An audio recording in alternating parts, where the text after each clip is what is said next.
எங்களை நேசிக்க நல்ல ஆண்டவரே, நன்றியோடு துதிக்கிறோம், ஸ்தோத்தரிக்கிறோம். நெருமையான நாளிலே தேவ சமூகத்தில் நாங்கள் வந்து தொழுது கொள்ள ஆராதிக்க உம்முடைய நாமத்தை உயர்த்த ஆண்டவர் இந்த நாளிலே எங்களை கொண்டு வந்ததுக்காக நன்றி செலுத்துகிறோம். நாங்கள் பாடுகிற பாடல்கள் ஆவியோடு உண்மையோடும் உம்மை பாடி ஆண்டவரே நாங்கள் உம்மை துதித்து உம்முடைய நாமத்தை உயர்த்த எங்களுக்கு கிருபை செய்வீராக. வருகிற எல்லா தெய்வ பிள்ளைகள் எல்லாம் தாமதம் நீக்கி ஏற்ற நேரத்தில் கொண்டு வந்து சேர்க்கும்படியா நாங்கள் ஜெபிக்கிறோம். அப்பா மகு ஸ்தோத்திரங்கத்தாவே. பலவீனத்தோடு வியாதியோடு கஷ்டத்தோடு கண்ணீரோடு வருகிற எல்லா பிள்ளைகளுக்கும் உம்முடைய வார்த்தைகளை தேற்றட்டும், உம்முடைய வார்த்தைகளை உயிர்ப்பிக்கும்படியா நாங்கள் ஜெபிக்கிறோம். ஆண்டவரே எங்களை மறைத்து கத்தத்தாம நீர் வெளிப்படும்படியா நாங்கள் ஜெபிக்கிறோம். கிருபையின் கரத்தில் அர்ப்பணிக்கிறோம். இந்த ஆராதனை நீர் இறங்கி வந்ததுக்காக ஸ்தோத்திரம். நீர் நடத்துங்க ஆண்டவரே, தாழ்த்துகிறோம். இயேசு கிறிஸ்து மூலம் ஜெபம் நல்ல பிதாவே, ஆமென் ஆமென். நம்பினோரை காத்த தேவனை நாம் துதித்து ஸ்தோத்திரம் பண்ண போகிறோம். ஸ்தோத்திரம் துதி பாத்திரா, உம்மை இன்றும் என்றும் துதித்திடுவேன்.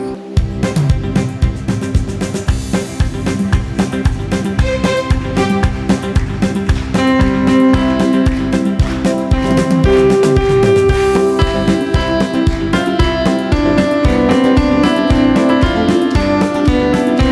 பாத்திரா, உம்மை என்றும் என்றும் துதித்திடுவேன். ஸ்தோத்திரம் துதி பாத்திரா, உம்மை என்றும் என்றும் துதித்திடுவேன். காத்தீரே என்னை கருத்தாக, வழுவாமல் என்னை உமக்காக. காத்தீரே என்னை கருத்தாக, வழுவாமல் என்னை உமக்காக. எடுத்தீர் உன்னையும் உமக்காக, எடுத்தீர் என்னையும் உமக்காக. கொடுத்தீர் உமையும் எனக்காக. ஸ்தோத்திரம் துதி பாத்திரா, என்றும் என்றும் துதித்திடுவேன். ஸ்தோத்திரம் துதி பாத்திரா, என்றும் என்றும் துதித்திடுவேன். வல்லவான ஞான வினோதம் துதியே துதியே துதித்திடுவேன். வல்லவான ஞான வினோதம் துதியே துதியே துதித்திடுவேன். எல்லா குறைவும் தேத்தீரே, வல்லையா தொலைத்தீரே. எல்லா குறைவும் தேத்தீரே, தொல்லையாவும் தொலைத்தீரே. அல்லல் யாவும் அறுத்தீரே, அல்லல் யாவும் அறுத்தீரே. அலையும் மேனையும் கேட்டீரே. ஸ்தோத்திரம் துதி பாத்திரா, என்றும் என்றும் துதித்திடுவேன். ஸ்தோத்திரம் துதி பாத்திரா, என்றும் என்றும் துதித்திடுவேன்.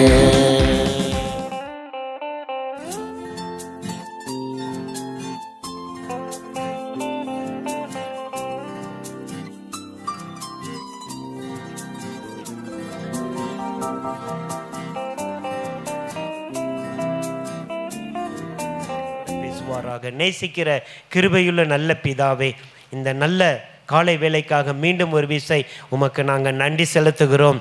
கர்த்தருடைய ஆலயத்திலே, ஜீவனுள்ளோர் தேசத்திலே கர்த்தருடைய நன்மையை நான் காண்பேன் என்று சொல்லி சங்கீதக்காரன் 27:13 சொன்னது போல தேவனுடைய ஆலயத்திலே நன்மையை பெற்றுக்கொள்ள கர்த்தர் உதவி செய்யுங்க. நீங்கள் மாத்திரம் எங்களோடு கூட பேசுங்க. உங்கள் மனதில் இருக்கிற சகல காரியத்தையும் தேவனுடைய வார்த்தையின் மூலமாய் நீர் எங்களுக்கு வெளிப்படும். உங்கள் நாமத்தை மட்டும் மகிமைப்படுத்துகிறோம். இயேசு கிறிஸ்து நாமத்தில் வேண்டி ஜெபிக்கிறோம் எங்கள் நல்ல பிதாவே, ஆமேன். அல்லேலூயா. கர்த்தருடைய மகா பரிசுத்தமான நாமத்திற்கு மகிமை உண்டாகட்டும். மீண்டும் ஒரு விசை உங்களை அன்போடு கூட வாழ்த்துகிறேன். நேராக மெசேஜுக்கு நேராக போகிறேன். ஒரு செகண்டு கூட நான் வேறு எதுக்கும் எடுக்க நான் விரும்பலை. உத்தமர்களின் உன்னத ஆசீர்வாதங்கள். தலைப்பை நன்றாக புரிந்து கொள்ளுங்கள். உத்தமர்களின் உன்னத ஆசீர்வாதங்கள். அநேக டாபிக் எடுத்து அப்படியே கொஞ்சம் கொஞ்சமாக நின்றுக்கிட்டு இருக்கு அப்படின்னு சொல்லி நான் யோசித்து பார்க்கும்போது அந்த எந்த சப்ஜெக்டையும் தொடருவதற்கு எனக்கு ஒரு மனசில் ஒரு லீடிங் இல்லை.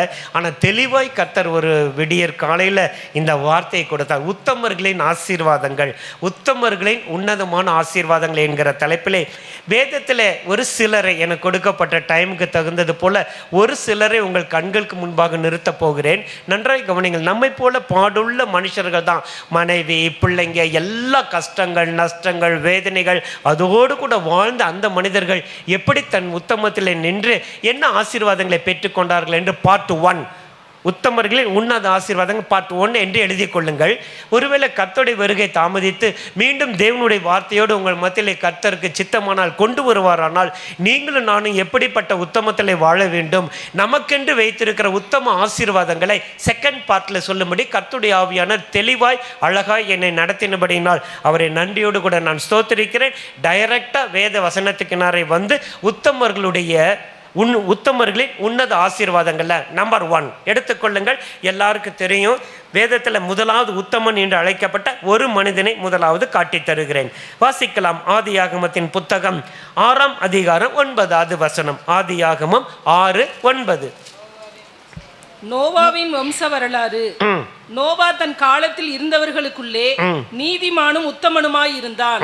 நோவா தேவனோடு சஞ்சரித்து கொண்டிருந்தான். நல்ல கவனிங்க. வேதத்திலே காண்கிற சில மனுஷர்களை உங்கள் கண்களுக்கு முன்பாக நிறுத்திட்டு இந்த ஃபர்ஸ்ட் பார்ட்டை நான் முடிக்கிறேன். கர்த்தருடைய வருகை தாமதிக்குமானால் உங்களுக்கும் எனக்கும் வைத்திருக்கிற அந்த உத்தம ஆசீர்வாதங்களை பின்னாடி காட்டி தருகிற வெரி வெரி இம்பார்ட்டன்ட் சப்ஜெக்ட். இதை நீங்கள் புரிஞ்சுக்கிட்டீங்கன்னா கண்டிப்பாகவே உன்னதமான ஆசீர்வாதங்களை கர்த்தர் நமக்கு தருவார். அல்லேலூயா சொல்லுங்க. ரைட். நோவாவின் வம்ச வரலாறு. ஓகே. நோவா தன் காலத்தில் இருந்தவர்களுக்குள்ளே நீதிமானும் உத்தமனுமாய் இருந்தான், தேவனோடே சஞ்சரித்து கொண்டிருந்தான். ரைட். தன் காலத்திலே அப்படின்னு எழுதப்பட்ட சில காரியங்களை உங்களுக்கு காட்டி தருகிறேன். ஏனென்றால் நம்ம என்ன செய்கிறோன்றதை நான் பின்னாடி சொல்கிறேன். ஆனால் தன் காலத்தில் என்று ஸ்பெசிஃபிக்காக எழுதப்பட்டிருக்கிற அந்த காலத்திலே ஒரு சில வசனங்களை நான் காட்டி தருகிறேன். தயவுசெய்து நன்றாய் கவனிங்கள். அதே ஆதியாகமம் அதே 6ஆம் அதிகாரம் 5வது வசனத்தை வாசிங்கள். அந்த காலம் எப்படி இருந்தது என்பதை நாம் ஒரு கிளான்ஸ் பார்க்க போகிறோம். மனுஷனுடைய அக்கிரமம் பூமியிலே பெருகினது என்றும் அவன் இருதயத்தின் நினைவுகளின் தோற்றமெல்லாம் நித்தமும் பொல்லாததே என்றும் கர்த்தர் கண்டு. நல்ல கவனிங்க. தன் காலத்திலே இருந்தவர்களுக்குள்ளே அப்படின்னு வாசிக்கிறோம். அப்ப அந்த நாட்களிலே பூமியிலே மனுஷர்களுடைய அக்கிரமம் பெருகினது என்று எழுதப்பட்டிருக்கிறது. அவர்களுடைய இருதயத்தின் நினைவுகள் தோற்றங்கள் எல்லாமே பொல்லாததா இருக்கிறது என்று கர்த்தர் கண்டு. அடுத்த வசனத்தை வாசிப்போம். தாம் பூமியிலே மனுஷனை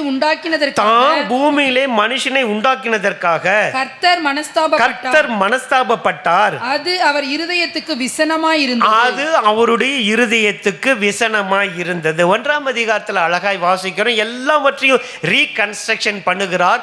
எல்லாவற்றையும் உண்டாக்கிட்டு நல்லது நல்லது நல்லது நல்லது என்று சொல்லிட்டு கடைசியாய் 31ஆம் வசனத்தில் 1ஆம் அதிகாரம் 31வது வசனத்தில் எல்லாவற்றையும் பார்த்தார், அது மிகவும் நன்றாய் இருந்தது என்று சொன்ன தேவனாகிய கர்த்தர் 6வது அதிகாரத்தில் வரும்போது 6ஆம் அதிகாரம் 6வது வசனத்தில் சொல்றாரு, பூமியிலே மனுஷனை உண்டாக்கினதற்காக கர்த்தர் என்ன செஞ்சாராம்?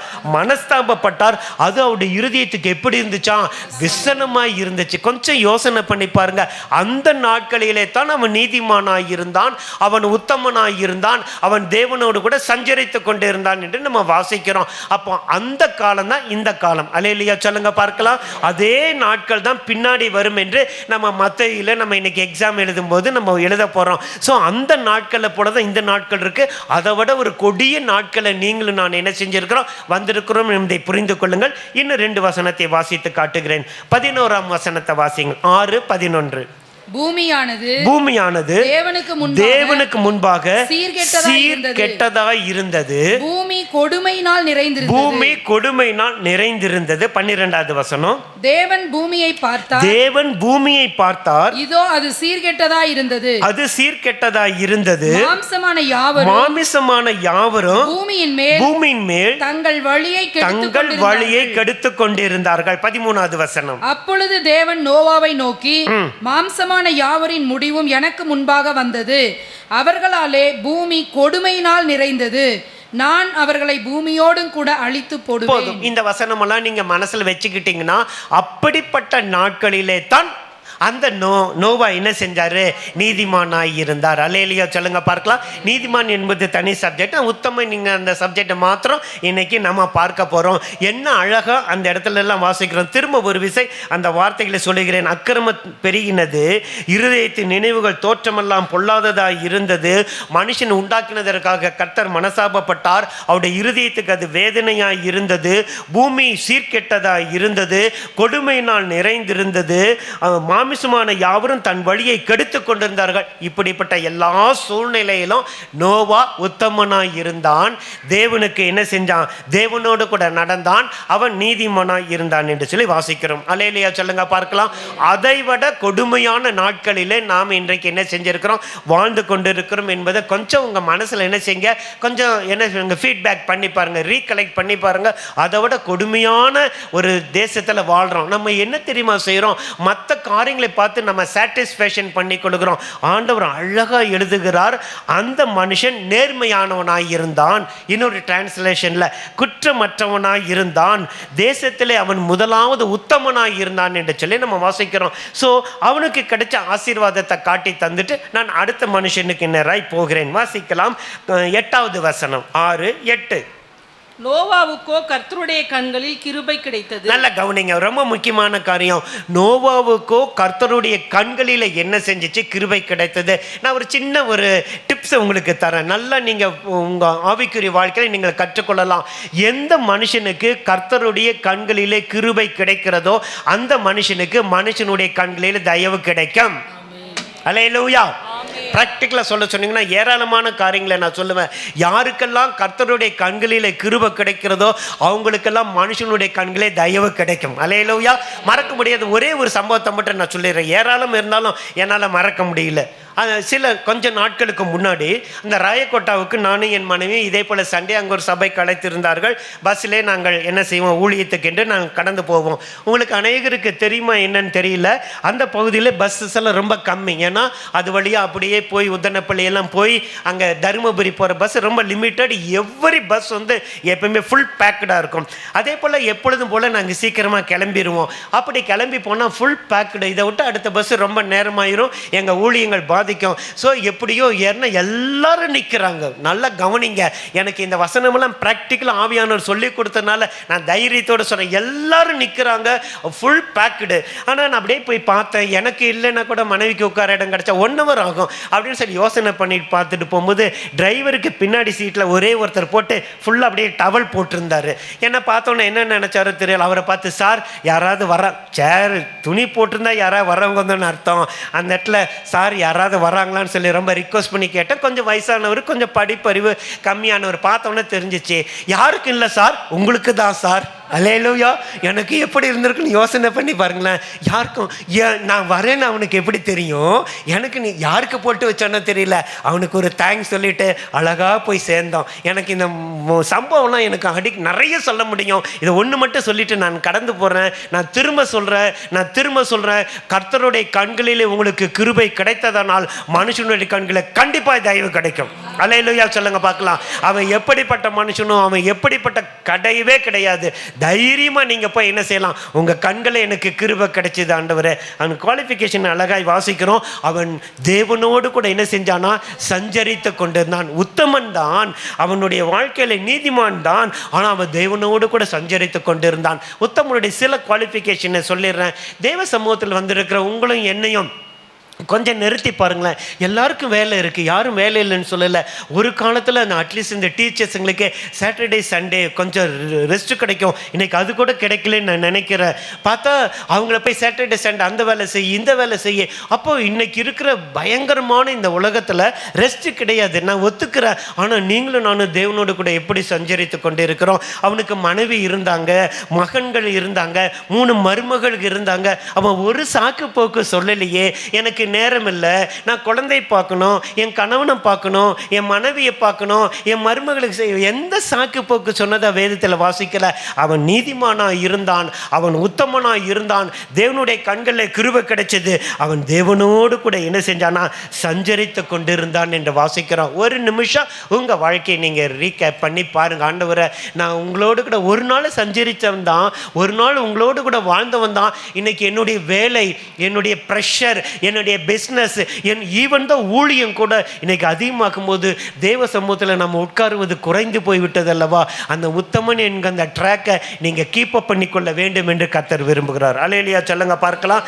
அது மாத்திரமல்ல, 6ஆம் அதிகாரம் 22வது வசனத்தை வாசி விடுங்கள். நோவாவை நான் முடிக்கிறேன். நோவா அப்படியே செய்தான். நோவா அப்படியே செய்தான். தேவன் தனக்கு கட்டளையிட்டபடி எல்லாம் அவன் செய்து தேவன் தனக்கு கட்டளையிடப்பட்டதை எல்லாம் அப்படியே செய்தான். 3 குவாலிஃபிகேஷன். 1, அவனுக்கு கர்த்தருடைய கண்களிலே கிருபை கிடைத்தது. நம்பர் 2, அவன் தேவனோடு கூட சஞ்சரித்து கொண்டிருந்தான். நம்பர் 3, தேவனுடைய வார்த்தைக்கு அவன் கீழ்ப்படிந்தான் என்று சொல்லி வாசிக்கிறோம். இந்த காலை வேளையில் தேவ சமூகத்தில் வந்திருக்கிற உங்களை பார்த்து நான் ஒரு கேள்வி கேட்கிறேன். ஏராளமான ஜனங்கள் வந்திருக்கிறீங்க, நல்லா பக்தியாய் பாடினோம், அபிஷேகத்தில் நிறைஞ்சோம், ஆவில எவ்ரிதிங் ஓகே. ஆனால் உங்கள் இருதயம் உங்களை உத்தமன் என்று சொல்லுகிறதா? செகண்ட் பார்ட்டில் ரொம்ப டீட்டெயிலாக நம்மளை குறித்து பார்க்க போகிறோம். இன்றைக்கி அந்த நோவாவை வச்சு பாருங்க, எனக்கு எவ்வளோ தைரியம் இருந்துச்சு பாருங்களேன். மழைனா என்னன்னு தெரியாது, அது எப்படி இருக்குன்னே தெரியாது. 120 வருஷம் பிரசங்கிக்கிறான், ஒருத்தரும் மனம் திரும்பலை. ஆனால் அவன் தைரியமாக கர்த்தர் சொன்னது அழகாக இருக்கு, எல்லாம் தெரிஞ்ச சண்டே கிளாஸ் சப்ஜெக்ட். அவன் அப்படியே செய்து கர்த்தர் சொன்னபடி எல்லாவற்றையும் பர்ஃபெக்டாய் அவன் என்ன செஞ்சான், செய்து முடித்தான் என்று சொல்லி வாசிக்கிறோம். அவன் தான் உத்தமன். இன்றைக்கு தேவ சமூகத்தில் வந்திருக்கிற உங்களையும் என்னையும் தேவ சமூகத்தில் கொஞ்சம் நிறுத்தி நம்முடைய ஆவிக்குரிய வாழ்க்கை எப்படி இருக்கிறது என்பதை யோசித்து பார்ப்பீர்களானால் 99% நானே சொல்லிடுவேன் தைரியமா, அன்றைக்கு இருந்த எதுவுமே இன்றைக்கு இல்லை. அல்லேலூயா சொல்லுங்க பார்க்கலாம். அன்றைக்கு இருந்த எதுவுமே இன்றைக்கு இல்லை. சர்ச்சுக்கு வந்துடுறோம், ரொம்ப நல்லது. ஜெபப்பல், அந்த பைபிள் ஸ்டடி எல்லாத்துக்கும் வந்துடுறோம், ரொம்ப நல்லது. ஆனால் கொஞ்சம் உங்கள் இருதயத்தில் வச்சு டெஸ்ட் பண்ணி பார்த்தீங்கன்னா, அன்னைக்கு இருந்த அந்த விசுவாசம், அன்னைக்கு இருந்த தேவனுடைய ஐக்கியம், அன்னைக்கு தேவ பிள்ளைகளுடைய ஐக்கியம், அன்னைக்கு ஆலயத்தை தேடி வந்தது குறைஞ்சி போச்சு. ஆனால் நான் அதெல்லாம் ரொம்ப கேர்ஃபுல்லாக இருந்ததுனால தான் 8 மணிக்கு பஸ்ஸை விட்டு இறங்கிட்டேன். நல்ல சொல்லுங்க பார்க்கலாம். எங்கே லேட் ஆகிடும், நேற்று பிள்ளைங்க கூப்பிட்டாங்க, டிராஃபிக்கில் வந்து லேட் ஆகும்ன்ட்டு. இருந்தாலும் காலையில் எழுந்து எப்படி ஆகிலும் என் தேவனுடைய சமூகத்தில் ஆலயத்தில் காத்திருக்கும்படிக்கு கொண்டு வந்தார். இன்றைக்கு நீங்கள் எப்படி இருக்கிறீங்க?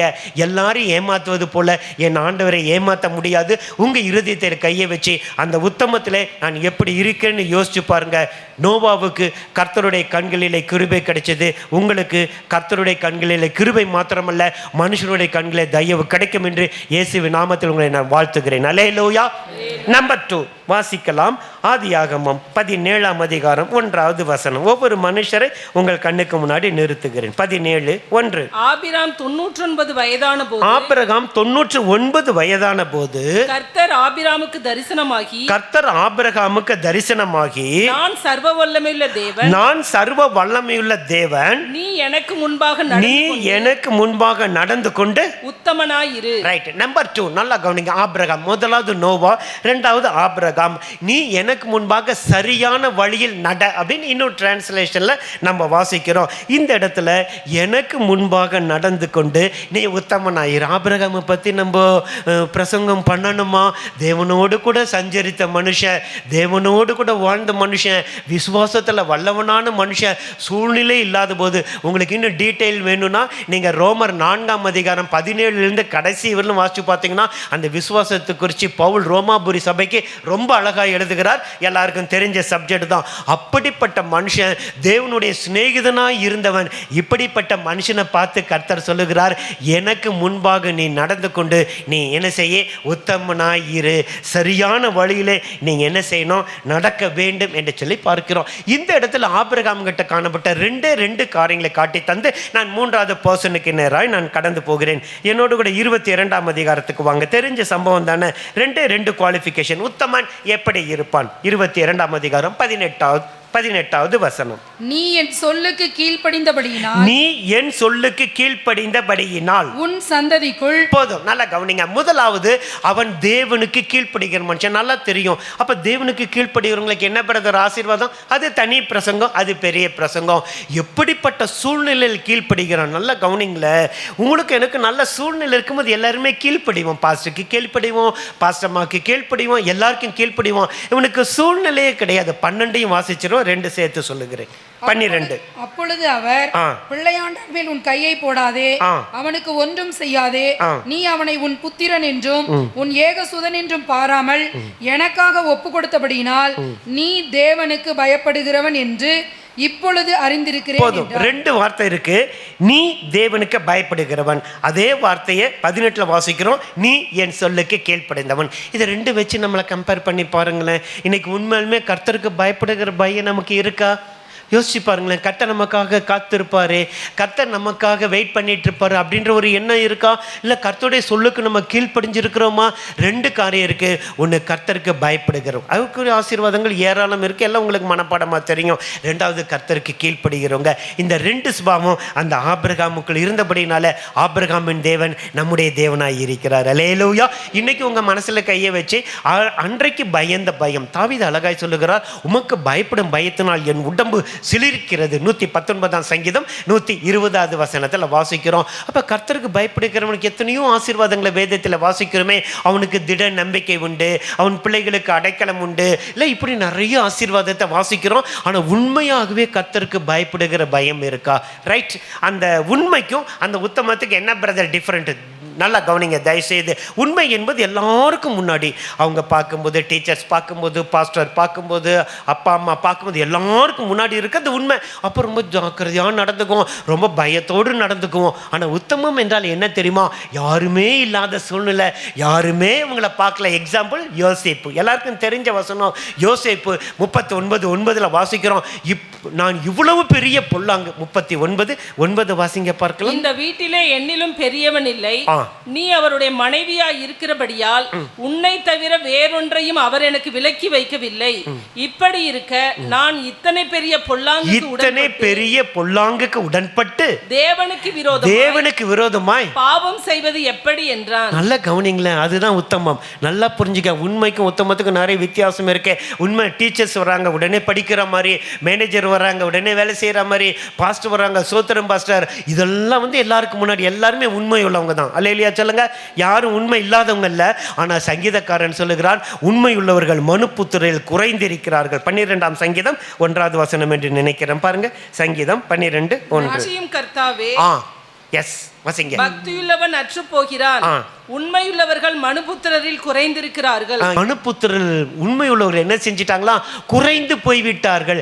இன்னைக்கு கர்த்தர் நம்மை பார்த்து கேட்கிறார், நீ உண்மையா இருக்கிறது ஓகே, ஆனா நீ என்னைக்கு உத்தமத்தோடு கூட இருக்கிறாயோ அன்னைக்கு உனக்கு என்னுடைய கண்களிலே தயவு கிடைக்கும். அப்பொழுது நீ எனக்கு பயப்படுகிறவன் என்று நான் அறிந்து கொள்வேன். அப்பொழுது நீ என் சொல்லுக்கு கீழ்ப்படுகிறவன் என்று அறிந்து கொள்வேன். கொஞ்சம் யோசனை பண்ணி பார்த்து இன்னைக்கு அந்த கீழ்ப்படுதல் நமக்கு எப்படி இருக்கிறது என்பதை யோசிச்சு பார்த்து பிலிப்பியர் 2ஆம் அதிகாரத்தில் வாசிக்கும் போது என் ஆண்டவராகிய இயேசு கிறிஸ்துவினுடைய கீழ்ப்படுதல் எப்படிப்பட்டது என்று சொல்லி அழகான வசனங்களை நம்ம வாசிக்கிறோம்.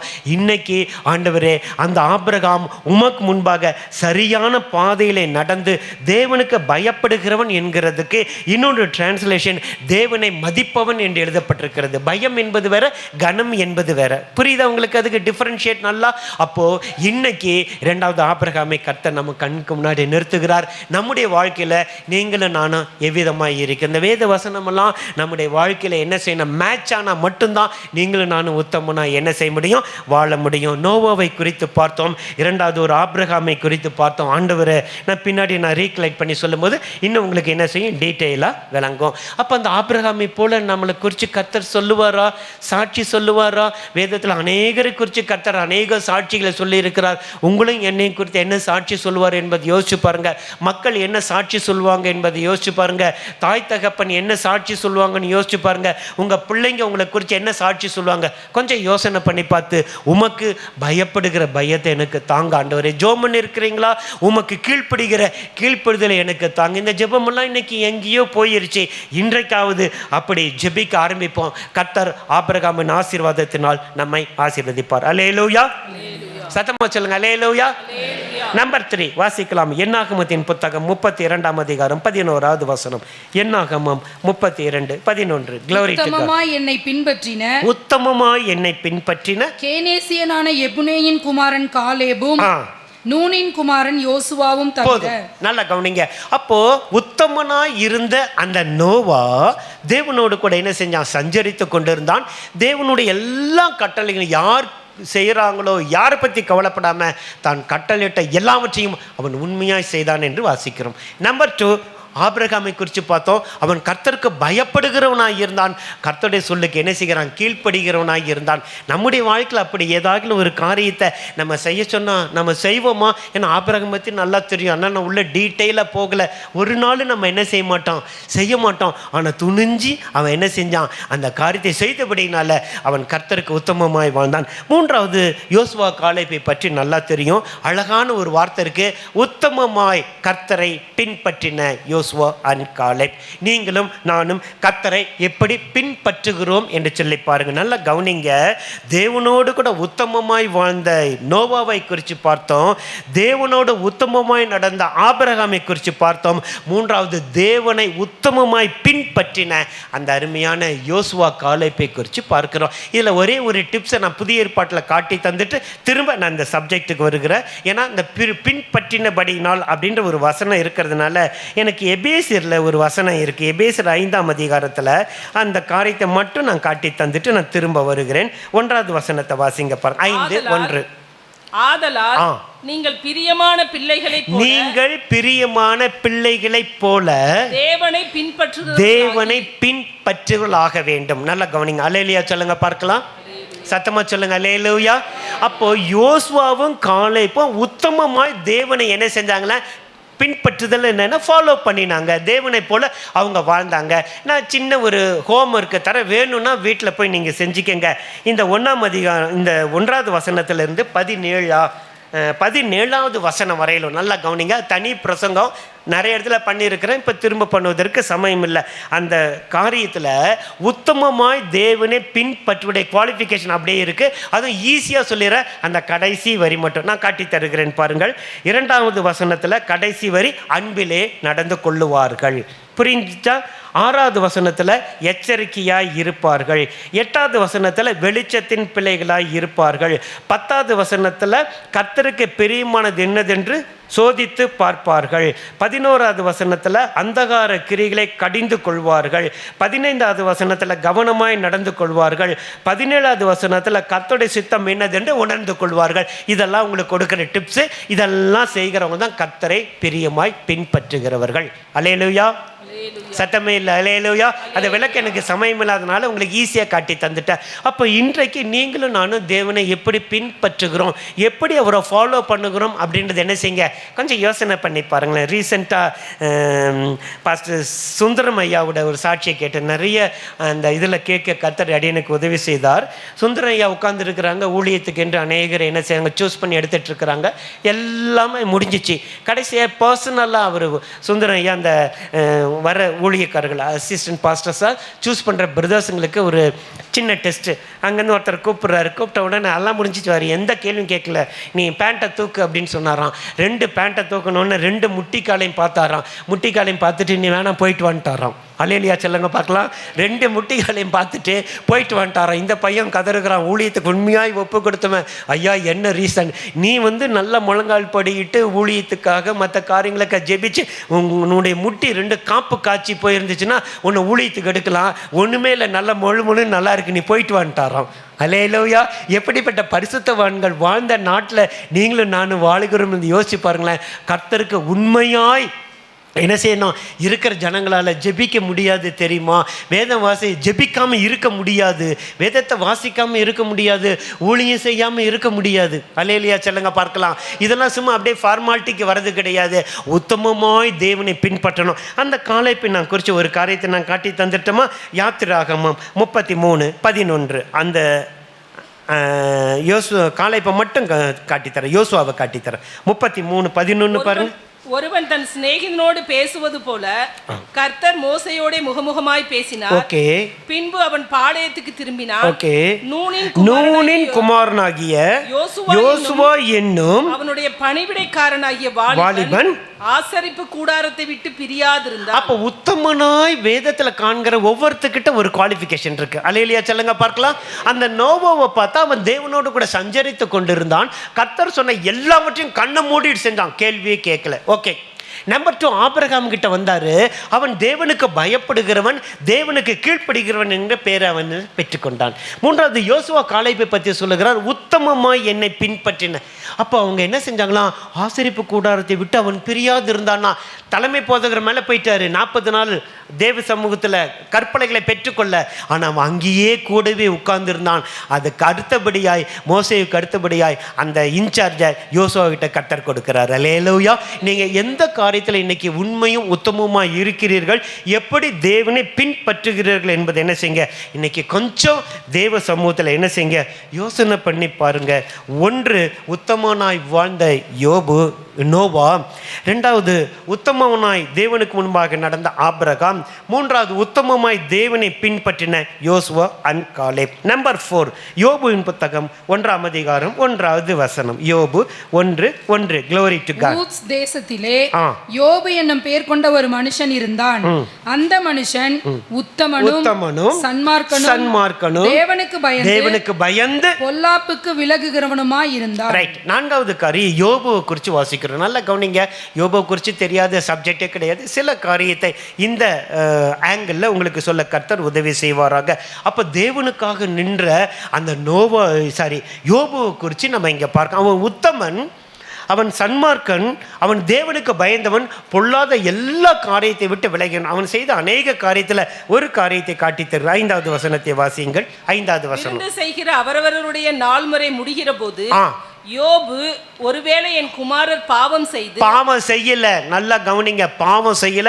ஒருவேளை என் குமாரர் பாவம் செய்து தேவனை தங்கள் இருதயத்திலே தூஷித்திருப்பார்கள் என்று சொல்லி அவர்களை அழைத்தனுப்பி பரிசுத்தப்படுத்தி அதிகாலமே எழுந்து அவர்கள் எல்லாருடைய இலக்கத்தின்படியேயும் சர்வாங்க தகன பலிகளை செலுத்துவான். இந்த பிரகாரமாக யோபு அந்நாட்களில் எல்லாம் செய்து வருவான். நிறைய காரியம் இருக்கு. நல்ல கவனிங்க. எத்தனை பேர் தன்னுடைய பிள்ளைகளுக்காக, பிள்ளைகளுடைய எதிர்காலத்துக்காக ஜெபிப்பீங்க. நான் இல்லைன்னு சொல்லலை. ஆனால் இதில் ரொம்ப முக்கியமான காரியம் இருக்கு. ஒருவேளை நல்லா கவனிங்க, ஒருவேளை தெரியாமல் தேவனை இருதயத்தில் தூஷித்திருப்பார்களோ என்று அவன் என்ன செஞ்சான்? தகன பலி செலுத்தினான் என்று சொல்லி நம்ம வாசிக்கிறோம். ஒரு புத்தகத்தில் ஒரு சம்பவத்தை வாசித்தேன். நான் திரும்ப அதை சொல்லும்படிக்கு ஆவியில் ஏவப்படுகிறபடினால சொல்கிறேன். மிலிட்ரியில் ஒரு அருமையான தம்பி போயிட்டாங்க. அடுத்த நாட்டு எல்லையை கிட்டத்தட்ட கேட்ச் பண்ணிட்டாங்க. ஆனால் மேலே போய் அவங்க கொடியை எடுத்துகிட்டு இவங்க கொடி நடந்த சம்பவம். அந்த கொடியை எடுத்துகிட்டு இந்த கொடியை நடனம். ஆனால் அந்த மலையை சுற்றிலும் அந்த ஆப்போசிட் ட்ரூப்ஸ் வச்சுக்கிட்டு யார் போனாலும் ஷூட் பண்ணிடுறாங்க. போகிறவங்களெல்லாம் 1 2 3 போய் எல்லாரும் அப்படியே மறித்து போயிட்டே இருக்கிறாங்க. இந்த கேப்டனுக்கு ரொம்ப பயம் வந்துருச்சு. எங்கள் ஹெட் குவார்ட்டர்ஸில் ஏன் இவ்வளோ முட்டாள்தனமாக செஞ்சேன்னு கேட்பாங்களே, நான் என்ன செய்யறது? எல்லாமே முடிஞ்சிச்சு. இன்னும் ஒரு ஃபியூ மினிட்ஸில் நம்ம அதை பிடிச்சாகணுமே அப்படின்னு சொல்லி ரொம்ப யோசனை பண்ணிகிட்டு இருக்கும்போது கரெக்டாக ஒரு தம்பி வந்தானா. தம்பி வந்து நாளைக்கு காலையில் இந்த டைமில் நான் மேலே போய் நான் கொடியை நட்டுட்டு வரேன். எப்பா உன்னையும் சுட்டுட்டாங்கன்னா என்னப்பா பண்ணுறது? இல்லை கண்டிப்பாக சுட மாட்டாங்க. ஏன் அப்படி சொல்கிற? நான் கொடியை நட்டுட்டு வந்து நான் உங்களுக்கு ஆன்சர் பண்ணுறேன் அப்படின்னு சொன்னோடனே அதே போல் என்ன செய்கிறான் அந்த பையன், அந்த கொடியை எடுத்துகிட்டு மேலே ஏறுறான். பயங்கரமான புயலும் காற்றும் அடிக்குது. சுற்றிலும் உட்காந்து எல்லாரும் ஷூட் பண்ணிகிட்டே இருக்கிறாங்க. நேராக போனான், அந்த கொடியை நட்டான், அந்த கொடி எடுத்தான், சல்லுன்னு கீழே வந்துட்டான். இந்த கேப்டனுக்கு ரொம்ப ஆச்சரியம். எப்போ எல்லாரையும் சுடுறது போல தானப்பா உன்னையும் சுட்டான், எல்லாரும் இப்போ செத்து போயிட்டாங்க, நீ மட்டும் எப்படி வந்தேன்னு கேட்டோன்னு அவன் சொன்னானா, டெய்லி காலையில் இந்த மணிக்கு எங்கள் அம்மா அப்பா எனக்காக ஜெபம் பண்ணுவாங்க. அல்லேலூயா, சத்தமாக சொல்லுங்க அல்லேலூயா. இந்த நேரத்தில் எங்கள் அம்மா அப்பா ஜெபம் பண்ணுவாங்க. கர்த்தருடைய நாமம் பலத்த துருகம், நீதிமான் அதற்குள் ஓடி சுகமாய் இருப்பான் என்று நீதிமொழிக்கு 18:10 வாசிக்கிறோம். என்ன வந்தாலும் சரி ஒரு குண்டு கூட படலை, ஜெயத்தோடு கூட கடந்து வந்தான் என்று ஒரு புத்தகத்தில் வாசித்த அன்பான தேவ பிள்ளைகளே, உங்களுக்கு எல்லாம் இருக்கட்டும். ஒரு குறிப்பிட்ட நேரத்தில் உங்கள் பிள்ளைகளுடைய படிப்புக்காக, எதிர்காலத்துக்காக, வேலைக்காக, பாதுகாப்புக்காக, ட்ராவலுக்காக எவ்வளோ நாள் ஜெபிக்கிறீங்க? வாரத்துக்கு ஒரு நாள் பிள்ளைகளுக்கு உபவாசத்தை ஜோம் பண்ணுறீங்களா? சார்ல்ஸ் வெல்சிலுடைய அம்மா கிட்டலாம் போய் கேட்டாங்களாம், ஒவ்வொரு பிள்ளைகளுக்காக நான் உபவாசம் பண்ணி ஜோம் பண்ணுவேன், ஒவ்வொரு பிள்ளைங்களும் தூங்கின பிறகு தலையில் கை வச்சு நான் ஜோம் பண்ணுவேன். உலக பிரசித்தி பெற்ற 2 ஊழியக்காரர்களை அவருடைய சந்ததியிலே கர்த்தர் உருவாக்கினார். இன்றைக்கு உங்கள் பிள்ளைகள் எல்லாம் சொல்லித்தரோம். அது 3 வயசில் கிரிக்கெட் பிளேயர் பேரெல்லாம் சொல்லுது, உலகத்தில் இருக்கிற எல்லாம் சொல்லுது. வேதாகமத்தில் இருக்கிற 12 சீஷர்கள் பேர் தெரியுமா? இன்னைக்கு ஒருவேளை கொஸ்டினில் வந்தாலும் வந்துடும். யோசனை பண்ணி பாருங்கள். நேற்றெல்லாம் உட்காந்து படித்தேன், பக்குன்னு நைட்டெல்லாம் படித்தேன், எப்படி ஆகிலும் மார்க் வாங்கணுமேனு யோசிச்சு பாருங்களேன். இன்றைக்கி சொல்லி பாருங்களேன், எனக்கே தெரியாது பிரதர், உண்மையாக சொல்கிறேன், எனக்கு லைனாக தெரியாது, நேற்றுலேருந்து படித்ததுனால லைனாக சொல்லுவோம். இப்போ யோசிச்சு பாருங்களேன். அப்போ கர்த்தருக்குள்ளே அப்படி பிள்ளைகளை நடத்தலை. பிள்ளையாண்டவன் நடத்த வேண்டிய வழியிலே அவனை நடத்தினா முதிர் வயதில் அவன் என்ன செய்ய மாட்டான், அதை விடாதிருப்பான் என்று வேதத்தில் வாசிக்கிறோமே. நல்லா ஃபீட் பண்ணுறோம், நல்லா கொடுக்குறோம், ரொம்ப நல்லது, நல்ல லீட் பண்ணுறோம், ரொம்ப நல்லது. ஆனால் அந்த பிள்ளைகளுக்குள்ள அந்த வசனத்தை வைக்க நம்ம என்ன செஞ்சிட்டோம், மறந்துட்டோமே என்கிற ஒரு எண்ணம். எங்கள் பிள்ளைங்கள்லாம் குட்டி வயசாக பேச தெரிஞ்ச உடனேயே வசனம், பேச தெரிஞ்ச உடனேயே ஜெபம், அவங்க பண்ணுற ஜெபமெல்லாம் இந்த உலகத்தில் யாராலும் பண்ண முடியாது. இப்போ அதை என்னால் சொல்லவும் முடியாது. அல்லேலூயா. அதுங்களுக்கு தெரியாது ஜெபம் பண்ணணும், அவ்வளோதான். இன்னைக்கு அங்கே இருக்கிறாரு ஒருத்தர், எங்களுக்கு பிக் ஹவுஸ் வேணும் ஆண்டவரே, டெய்லி ஜெபம், பிக்காக ஒரு ஹவுஸ் வேணுமா, அவருக்கு ஜெபம் பண்ணுறாரு. ரொம்ப நல்லது. புரியுது அவங்களுக்கு? அப்போ குழந்தைகள் பாலகர் வாயினால் என்ன செஞ்சாராம், பலன் உண்டு பண்ணினீர் என்று எழுதப்பட்ட சங்கீதக்காரன் சொன்ன வார்த்தையின்படி இன்னைக்கு ஒரு தீர்மானம் எடுங்க. யோபு தன்னுடைய பிள்ளைகளை எவ்வளோ கருத்தாக விசாரித்தான். லாசாச்சே பிறம் பெற்றுக்கொண்டாங்க. அவங்க பிள்ளைகளை போட சௌந்தரவதி யாருமே இல்லை என்று 42ஆம் அதிகாரத்தை நம்ம வாசிக்கிறோம். இன்றைக்கி ஒரு தீர்மானம் எடுங்க. அது சாப்பிடுதோ சாப்பிடலையோ. நான் இன்னொரு ரகசியத்தை சொல்லட்டுமா? அல்லேலூயா சொல்லுங்க. சத்தமாக சொன்னீங்கன்னா சொல்லுவேன். இன்றைக்கி தேசத்தில் இருக்கிற எல்லாம், இப்போ எங்களை மாதிரி வந்தவங்களாம் விட்டுருங்க, நாங்களாம் சின்ன வயசில் ஹிந்துவாக இருந்து அப்புறம் ரோமன் கத்தோலிக்க சபையில் மணியை உருட்டி அதுக்கப்புறம் எப்படியோ பத்துக்கான்னு வந்துட்டோம், கத்தோடைய கிருபை. ஆனால் கிறிஸ்துவ பெற்றோருக்கு பிறந்த இன்னைக்கு இருக்கிற ஊழியக்காருடைய சாட்சி எத்தனையோ பேர் சாட்சி சொல்ல முடியும். நீ ஜோம் பண்ணிட்டு வந்தாதான் உனக்கு சாப்பாடு, நீ வசனத்தை சொன்னாதான் உனக்கு சாப்பாடு. எத்தனை ஊழியக்காருடைய சாட்சியை கேட்டிருக்கீங்களா? அல்லேலூயா. அவங்க சொல்கிறாங்க, இன்றைக்கி சொல்கிறாங்க 70 வயசு 80 வயசு. அன்றைக்கி ஸ்டான்லி அண்ணன் ரீசெண்டாக நான் வாசித்தேன், நான் எல்லாருக்கும் அனுப்புனேன். ஸ்டான்லி அண்ணன், அகஸ்டின் ஜெபக்குமார் அண்ணன் எல்லாம் அனுப்பும்போது அவ்வளோ கடுமையாக, அதுவும் அந்த ஸ்டான்லி அண்ணன் சொல்கிறாங்க, அவங்க அம்மா பேர் அன்பான், டீச்சரான், அன்பே இல்லாமல் என்னை கொடுமைப்படுத்துவாங்க. அவர் சொல்லும்போது இப்படிலாம் நடத்த முடியுமா? அப்படிலாம் நடத்தினா தான் கர்த்தனைக்கு ஊழியக்காரரை உருவாக்கி இருக்கிறார். அல்லேலூயா. ஆனால் நாங்களாக பிரயாசப்பட்டு படித்தோம், மனப்பாடம் பண்ணோம், எங்களுக்கு அந்த கிருபை கிடைக்கல. ஆனால் உங்களுக்கெல்லாம் கிருபை கிடைச்சிருக்கு. உங்க பிள்ளைகளை இன்னைக்கு நீங்க எப்படி வளர்க்கிறீங்கன்ற ஒரு எண்ணத்தோடு இந்த இடத்தை விட்டு போங்க. அல்லேலூயா சொல்லுங்க பார்க்கலாம். அது பைபிள் படிக்குதா, அது ஜெபிக்குதா? நான் இந்த மாதிரி குட்டி பிள்ளைங்கள் எல்லாம் +2 முடிச்சுட்டு காலேஜ் போகிற அங்கிள் வந்து எங்கிட்ட ஜெபிக்க வரும்போது நான் முதலாவது கேட்குற கேள்வி என்ன தெரியுமா? காலேஜில் அட்மிஷன் போடுவதற்கு முன்னாடி பரலோகத்தினுடைய பேர் அட்மிஷன் போடட்டும். அல்லேலூயா. நீ மனம் திரும்பி ஞானஸ்நானம் வாங்கிட்டு போ, இனிமேல் உன்னை எங்களால் பார்க்க முடியாது, அவர் உன்னை பார்த்துக்கொள்வான்னு சொல்லி எத்தனையோ ஆண் பிள்ளைகளையும் பெண் பிள்ளைகளையும் ஞானஸ்நானம் கூடவே இருந்து ஞானஸ்நானம் கொடுத்து டாக்டரா போறியா, இன்ஜினியரா போறியா, நீ எங்க வேணா போ, நீ ஒரு நாள் நீ பாவம் செய்ய மாட்டாய். அல்லேலூயா. ஏன் பிரதர்? 1 யோவான் 5ஆம் அதிகாரம் 18வது வசனம். 1 யோவான் 5:18. தேவனால் பிறந்த எவனும் பாவம் செய்யான் என்று அறிந்திருக்கிறோம். தேவனால் பிறந்த எவனும் பாவம் செய்யான் என்று அறிந்திருக்கிறோம். தேவனால் பிறந்தவன் தன்னை காக்கிறான், பொல்லாங்கன் அவனை தொடான். அல்லேலூயா சொல்லுங்க பார்க்கலாம். தேவனால் பிறந்தவன் தன்னை காக்கிறான். தேவனால் பிறந்தவன் தன்னை காக்கிறான், பொல்லாங்கன் அவன். நிறைய வசனம் இருக்கு, போகட்டும். அப்ப 4வது காரியம், அந்த அருமையான யோபுவை குறித்து வாசிக்கிறேன். இன்னும் சில காரியத்தை காட்டி தருகிறேன். அதே யோபு 2ஆம் அதிகாரம் 9வது வசனம். 2ஆம் அதிகாரம் 9வது வசனம். அப்பொழுது அவன் மனைவி அவனை பார்த்து, நீர் இன்னும் உம்முடைய உத்தமத்தில் உறுதியாய் நிற்கிறீரோ. உத்தமத்தில் உறுதியாய் நிற்கிறீரோ. போதும். 2ஆம் அதிகாரம் 3வது வசனம். அப்பொழுது கர்த்தர் சாத்தானை நோக்கி, நீ என் தாசனாகிய யோபின் மேல் கவனம் வைத்தாயோ?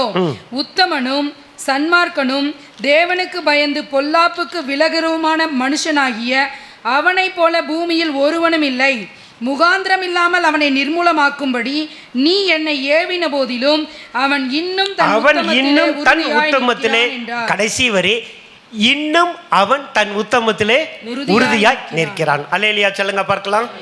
அப்போ உத்தமமாய் வாழ்ந்த நோவாவுக்கு கர்த்தர் சில குவாலிஃபிகேஷனை கற்றுக் கொடுத்தார். நமக்கு உத்தமமாய் நடந்த ஆபிரகாமை குறித்து சில காரியங்களை கர்த்தர் கற்றுக் கொடுத்தார். உத்தமமாய் கர்த்தரை பின்பற்றின யோசுவா காலைப்படுத்த சில காரியங்களை கற்றுக் கொடுத்தார். இங்கே உத்தமமாய் கர்த்தருக்கு முன்பாக நின்ற யாரு? நோவா. சாரி, யோபு.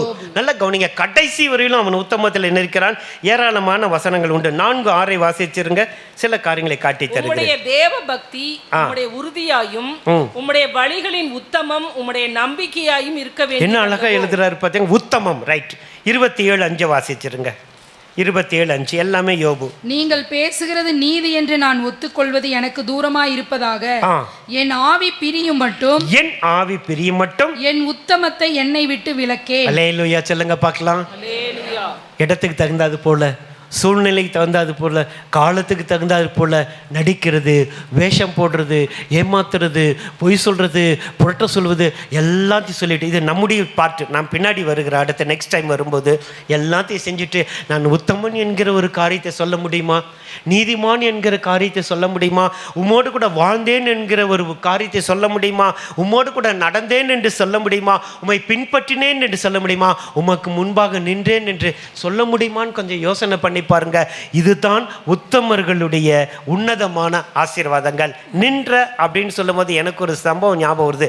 1 ராஜாக்கள் 17ஆம் அதிகாரம் 1வது வசனத்தை வாசிப்போம். அழகான ஒரு வார்த்தை இருக்கு.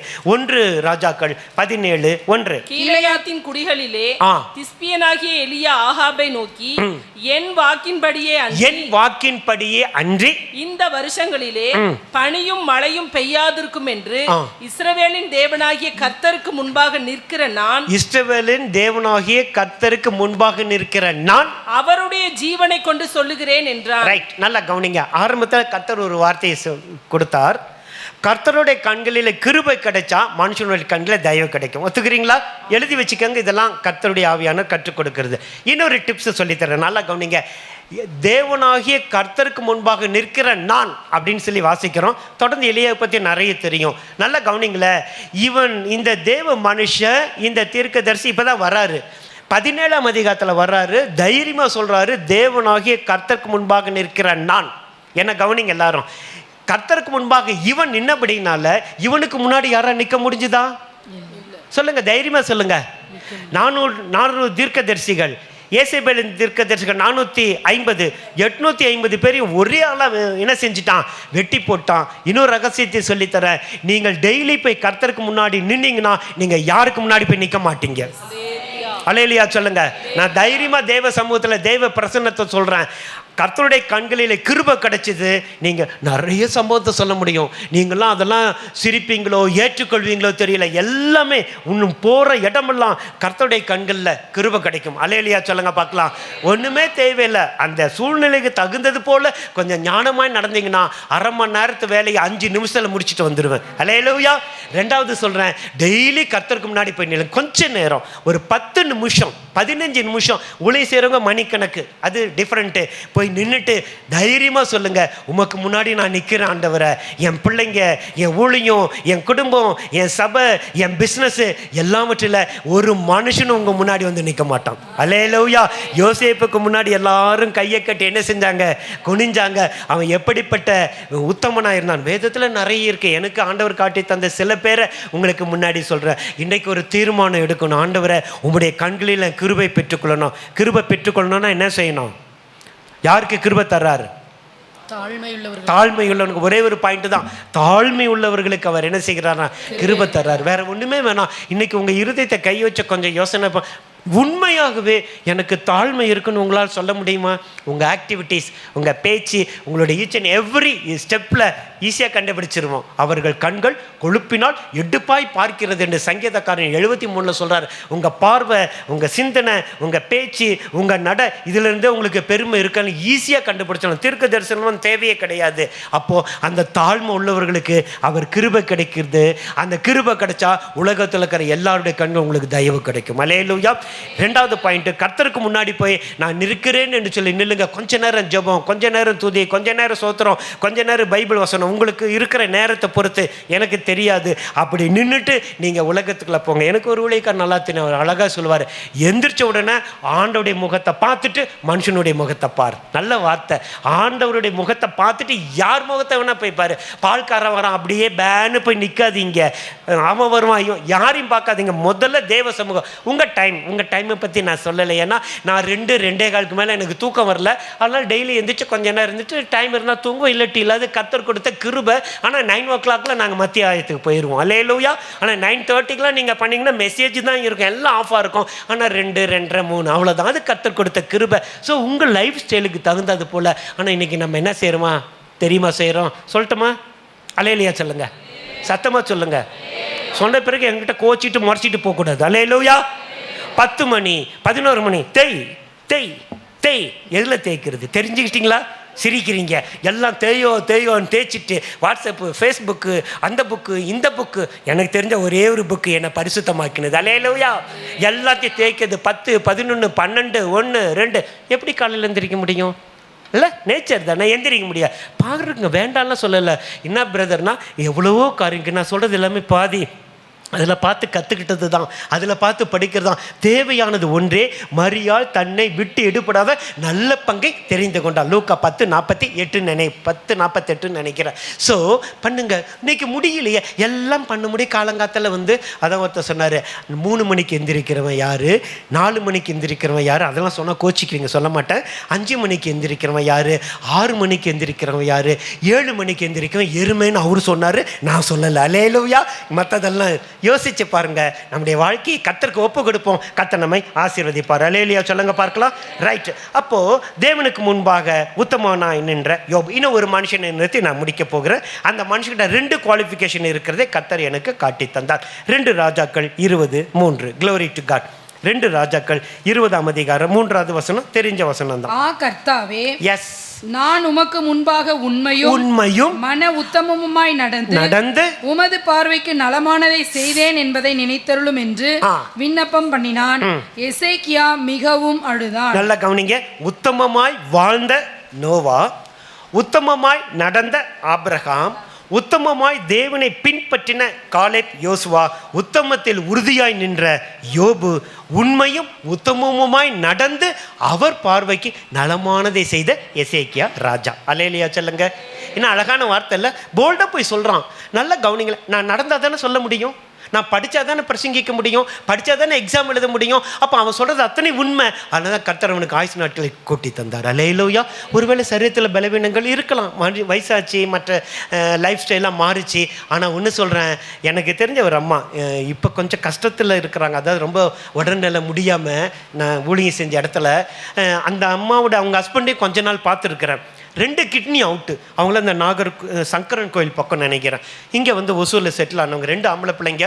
சின்ன வயசுலேருந்தே எங்களுக்கு எல்லாம் தெரியும். இப்போ நமக்கு 75 இயர்ஸ் இருக்குன்னு நினைக்கிறேன். அவங்க சாட்சியை கேட்டேன். அவங்கள ஃபஸ்ட்டு டைம் பார்க்கும்போது எப்படி என்ன சாட்சி கேட்கும்போது 2 கிட்னி அவங்க ஹஸ்பண்டுக்கு அவுட்டு.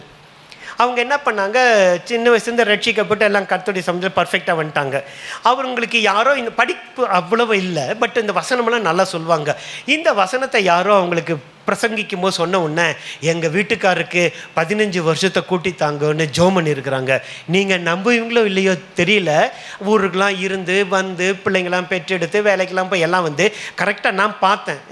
நான் இருக்கும்போது தான் மரிச்சு போனாங்க. அப்போ அந்த ஒசூர் வந்து கரெக்டாக 15 வருஷம் முடிஞ்ச அடுத்த நாள் மரிச்சு போயிட்டார். உடனே அந்த அம்மா சொல்கிறாங்க, 15 வருஷம் கேட்டேன், நான் 25 வருஷம் கேட்டிருக்கலாமே. அல்லேலூயா.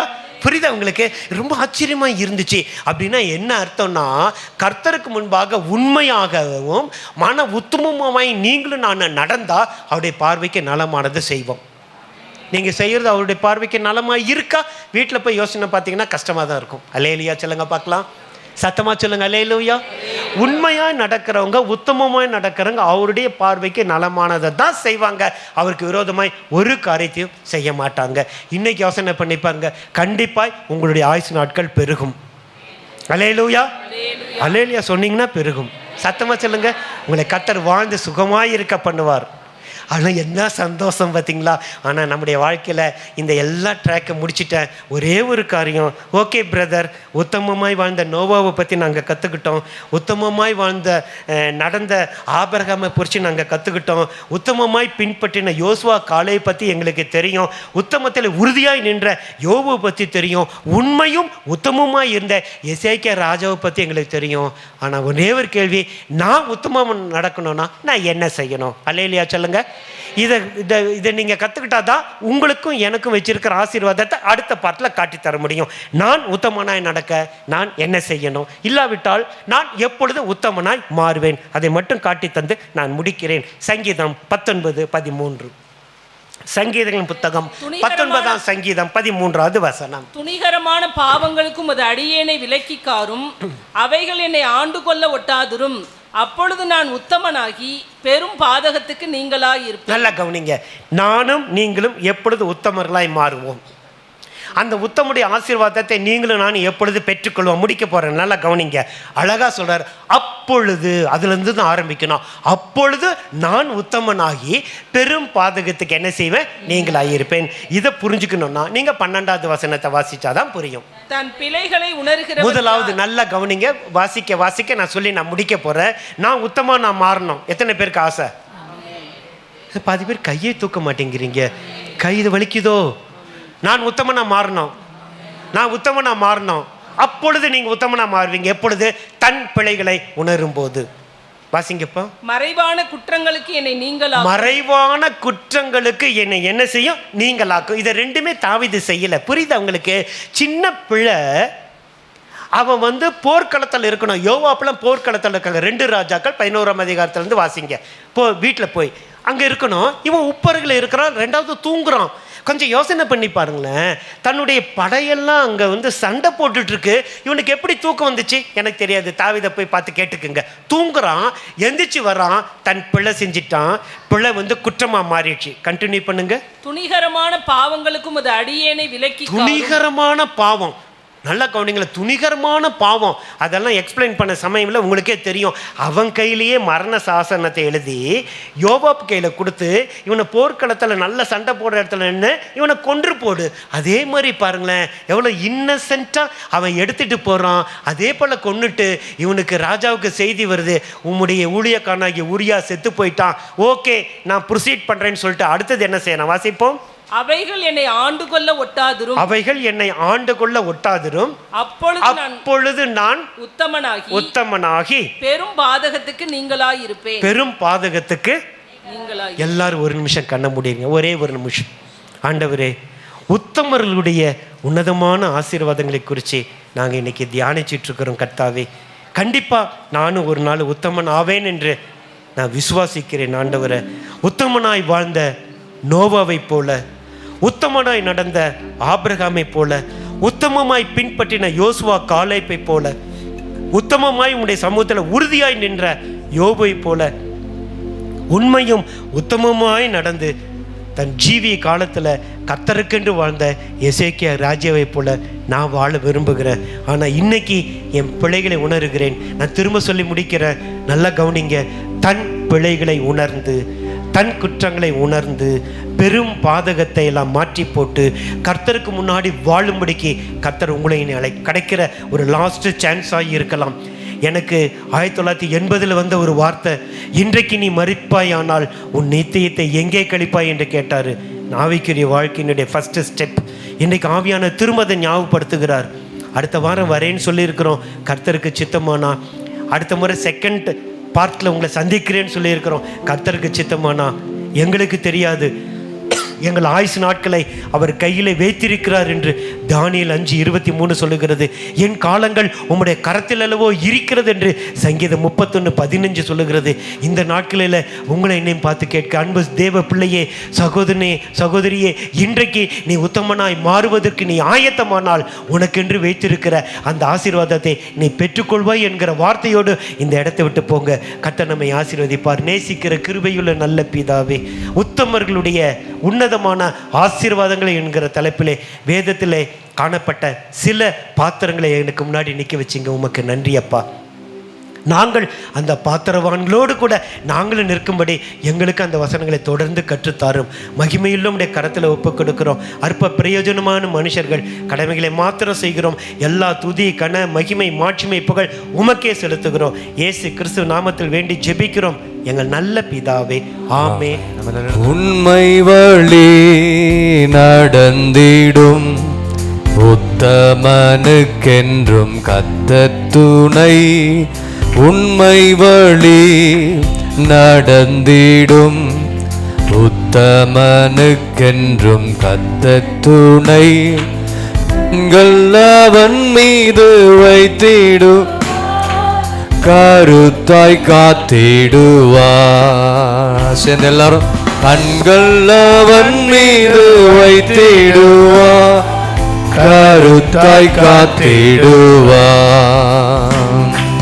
கர்த்தரை நம்பியே ஜீவிப்போம், கவலை கஷ்டங்கள் தீர்ந்திடும், கைவிடா காத்திடும் பரமனின் கரங்களை நாம் பற்றிக் கொள்வோம்.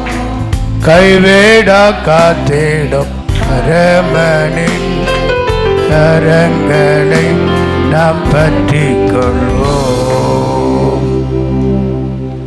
நோவாவுக்கோ கர்த்தருடைய கண்களில் கிருபை கிடைத்தது. யாருக்கு கர்த்தருடைய கண்களில் கிருபை கிடைக்கிறதோ அவர் எல்லாருக்கும் மனுஷனுடைய கண்களும் தயவு கிடைக்கும். இயேசுவானவர் தேவ கிருபையிலும் மனுஷனுடைய தயவிலும் வளர்ந்தது போல நாம் வளர முடியும்.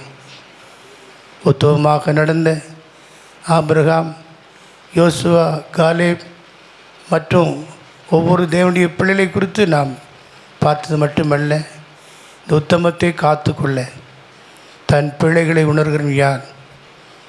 மறைவான குற்றங்களுக்கு நீங்களாக்கும், துணிகரமான பாவங்கள் என்னை ஆண்டு கொள்ள ஒட்டாதிரும், அப்பொழுது நான் உத்தமனாகி பெரும் பாதகத்துக்கு நீங்களாயிருப்பேன் என்ற வார்த்தை. இப்பொழுது நாம் எல்லாரும் சொல்லலாம், என் கண்மலையும் என் மீட்பெருமாகிய கர்த்தாவே, என் வாயின் வார்த்தைகளும் என் இதயத்தின் தியானமும் உம்முடைய சமூகத்திலே பிரீதியாயிருப்பதாக. எகைன், என் கண்மலையும் மீட்பெருமாகிய என் கர்த்தாவே, என் வாயின் வார்த்தைகளும் என் இதயத்தின் தியானமும் உம்முடைய சமூகத்திலே பிரீதியாக இருப்பதாக.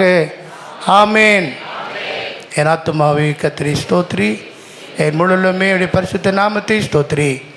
என் ஆத்துமாவே கர்த்தரை ஸ்தோத்திரி, அவர் செய்த சகல உபகாரங்களை மறவாதே. ஆமேன். நம்முடைய கர்த்தராகிய இயேசு கிறிஸ்துவின் கிருபையும் பிதாவாகிய தேவனுடைய அன்பும் பரிசுத்த ஐக்கியமும் இன்றும் என்றும் சதா காலங்களிலும் நம் அனைவரோடும் கர்த்தராகிய இயேசு கிறிஸ்துவின் வருகை மட்டும் கூடவே இருப்பதாக. ஆமேன். அல்லேலூயா, அல்லேலூயா, அல்லேலூயா. கர்த்தரை ஆசீர்வதிப்பாராக. எக்ஸாம்